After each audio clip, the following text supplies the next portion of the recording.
Hi friends, എല്ലാവർക്കും നമസ്കാരം. ഞാൻ ഇന്ന് വന്നിട്ടുള്ളത് പഴുത്ത ചക്ക കൊണ്ടുള്ള ഒരു ചക്കപ്പായസവുമായിട്ടാണ്.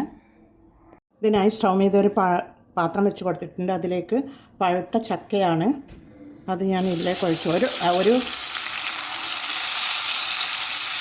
ഒരു ടീസ്പൂൺ നെയ്യ് ഒഴിച്ച് കൊടുത്തിരുന്നു. നെയ്യ് ഒഴിച്ചതിന് ശേഷം ഒരു പഴുത്ത ചക്ക ചുളയാണ് അതിട്ട് കൊടുത്തിട്ടുണ്ട്. ഇട്ട് കൊടുത്തതിന് ശേഷം ഒന്ന് നമുക്ക് ഇളക്കി കൊടുക്കാം.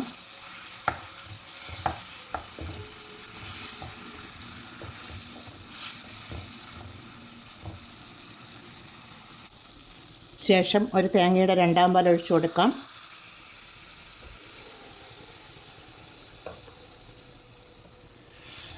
രണ്ടാം പാൽ ഒഴിച്ച് കൊടുത്തതിന് ശേഷം ഒന്ന് നമുക്ക് ഇളക്കി കൊടുക്കാം.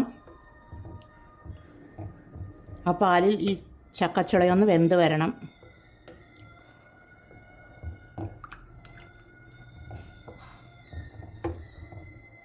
ഇത് ചെറുതീയിൽ വെച്ചതിന് ശേഷം നമുക്കിത് മൂടിയിട്ട് വേവിച്ചെടുക്കാം. ചക്ക ഇവിടെ നല്ലതുപോലെ വെന്ത് വന്നിട്ടുണ്ട്. അതിലേക്ക് നമുക്ക് അര കപ്പാണ് ശർക്കരപ്പൊടിയാണ് ചേർത്ത് കൊടുക്കാം. ചേർത്ത് കൊടുത്തതിന് ശേഷം ഒന്ന് ഇളക്കി കൊടുക്കാം.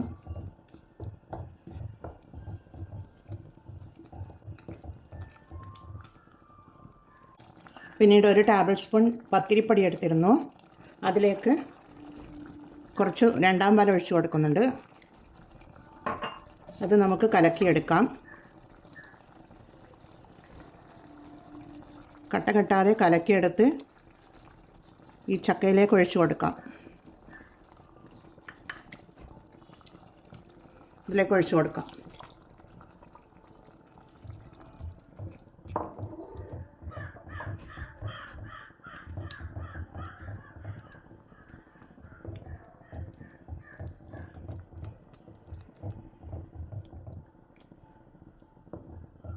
ഒന്നുകൂടി തിള വന്ന് വരട്ടെ.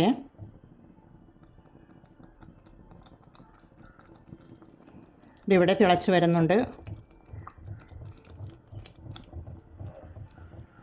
ഇതിലേക്ക് നമുക്ക് ഏലക്ക പൊടിച്ചതാണ്. ഒരു 4 ഏലക്കായ പൊടിച്ചെടുത്തിട്ടുള്ളതാണ്. അത് നമുക്കിട്ട് കൊടുക്കാം. പിന്നീട് നട്ട്സ് ഇട്ട് കൊടുക്കാം. നട്ട്സൊക്കെ ചെറുതായി ഒന്ന് ക്രഷ് ചെയ്തെടുത്തിട്ടുള്ളതാണ്. അണ്ടിപ്പരിപ്പ്, മുന്തിരിങ്ങയും ബദാമും ഒക്കെയാണ്. അത് ഫ്രൈ ചെയ്തെടുത്തിട്ടുള്ളതാണ്. അതിനുശേഷം നമുക്ക് ഒന്നാം പാൽ ഒഴിച്ച് കൊടുക്കാം.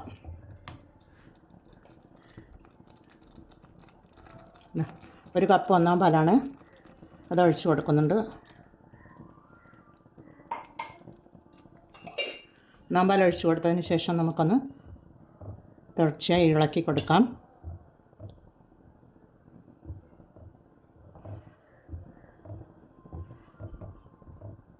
പിന്നീട് ഒരു തിള വരികയേ വേണ്ടൂ. നമ്മുടെ ചക്കപ്പായസം ഇവിടെ റെഡിയാണ്.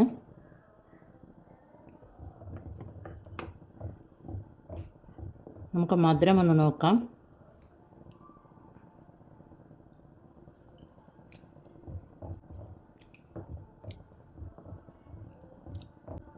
മധുരമൊക്കെ കറക്റ്റുണ്ട്. അരക്കപ്പ് ബെല്ലം പൊടിയാണ് ഞാൻ ഇട്ടിട്ടുള്ളത്. പിഞ്ച് ഉപ്പിട്ട് കൊടുക്കാം നമുക്ക്.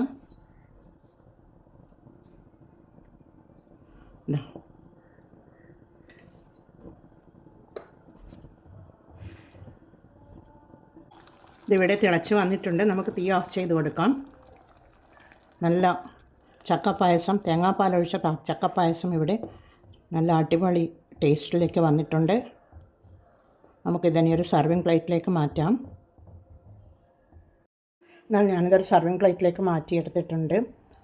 നല്ല പഴുത്ത ചക്ക കിട്ടിയാൽ എല്ലാവരും ഇത് ട്രൈ ചെയ്ത് നോക്കണേ. അടിപൊളി ടേസ്റ്റാണ് തേങ്ങാപ്പാൽ ഒഴിച്ചത് കൊണ്ട് തന്നെ. പിന്നീട് കൊഴുപ്പിന് വേണ്ടി ഞാനൊരു ടേബിൾ സ്പൂൺ അരിപ്പൊടി ഇട്ട് കലക്കിയെടുത്ത് ഒഴിച്ചിരുന്നു. അതുകൊണ്ട് കുറച്ച് കൊഴുപ്പും കിട്ടിയിട്ടുണ്ട്. എന്നാൽ എല്ലാവരും ഇത് ട്രൈ ചെയ്ത് നോക്കി ഫീഡ്ബാക്ക് അറിയിക്കണേ. കമൻറ്റും സബ്സ്ക്രൈബ് ചെയ്ത് സപ്പോർട്ട് ചെയ്യണേ. അടുത്തൊരു വീഡിയോയുമായി വരുന്നത് വരെ എല്ലാവർക്കും താങ്ക് യു ഫോർ വാച്ചിങ്.